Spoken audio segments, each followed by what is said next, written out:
Efendim üşütmedin, bana bir şey mi dedin? İki orta bir sade, haydi bana müsaade. Efendim üşütmedin, bana bir şey mi dedin? İki orta bir sade, haydi bana müsaade.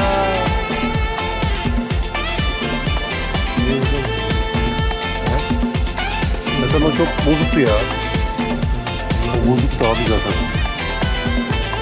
Hasan onun yağ pompası falan yeni biliyor musun? İşte parça alıyor buradan değil mi? Parçaları döküyor. Kanamam ki her göze, Gidiyor bak.